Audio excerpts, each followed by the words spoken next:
اگر پاکستان میں فرسودہ نظام سے جان چھڑانی ہے تو پھر اس ملک کے نوجوانوں کو یہ لڑائی لڑنی ہوگی۔ پاکستان میں ہر شہری کو اپنی آواز بلند کرنی ہوگی۔ پارلیمنٹ کے ارکان کو پینشن نہیں ملنا چاہیے کیونکہ یہ نوکری نہیں ہے بلکہ یہ لوگوں کی خدمت کے جذبے کے تحت ایک انتخاب ہے۔ اس کے لیے ریٹائرمنٹ نہیں ہوتی ہے۔ مزید یہ کہ سیاستدان دوبارہ سے سلیکٹ ہو کے اس پوزیشن پر آ سکتے ہیں۔ نمبر 2، مرکزی تنخواہ کمیشن کے تحت پارلیمنٹ کے افراد کی تنخواہ میں ترمیم کرنا چاہیے۔ ان کی تنخواہ ایک عام مزدور کے برابر ہونی چاہیے۔ فی الحال وہ اپنی تنخواہ کے لیے خود ہی ووٹ ڈالتے ہیں اور اپنی مرضی سے من چاہ اضافہ کر لیتے ہیں۔ نمبر 3، ممبران پارلیمنٹ کو اپنی صحت کی دیکھ بھال کے لیے سرکاری اسپتال میں ہی علاج کی سہولت لینا لازم ہو جہاں عام پاکستانی شہریوں کا علاج ہوتا ہے۔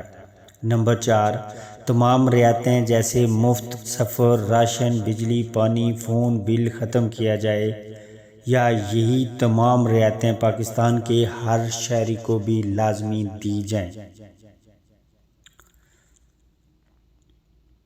وہ نہ صرف یہ رعایت حاصل کرتے ہیں بلکہ ان کا پورا خاندان اس کو انجوائے کرتا ہے اور وہ باقاعدہ طور پر اس میں اضافہ کرتے ہیں جو کہ سراسر بدمعاشی اور بے شرمی یا بے غیرتی کی انتہا ہے۔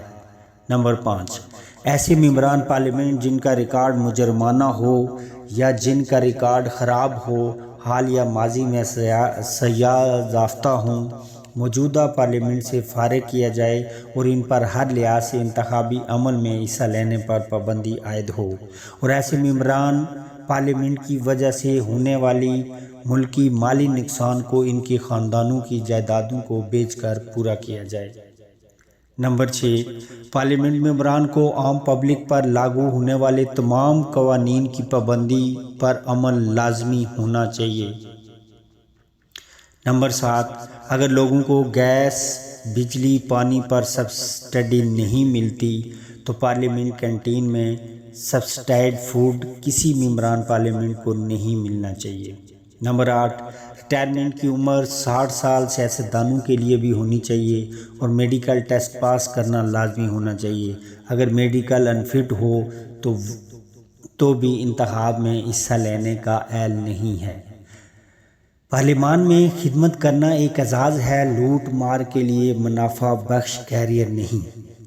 نمبر 9، ان کی تعلیم کم از کم ماسٹر ہونی چاہیے، دینی تعلیم بھی اعلیٰ ہونی چاہیے اور پروفیشنل ڈگری اور مہارت بھی حاصل ہو اور NTA ٹیسٹ پاس کرنا لازمی ہو۔ نمبر 10، ان کے بچے بھی لازمی سرکاری سکول میں تعلیم حاصل کریں۔ نمبر 11، سیکیورٹی کے لیے کوئی گارڈ رکھنے کی اجازت نہ ہو۔ اگر ہر شخص کم از کم 20 افراد کو سینڈ کرے تو یہ پاکستان میں زیادہ تر لوگوں تک یہ پیغام پہنچایا جا سکتا ہے۔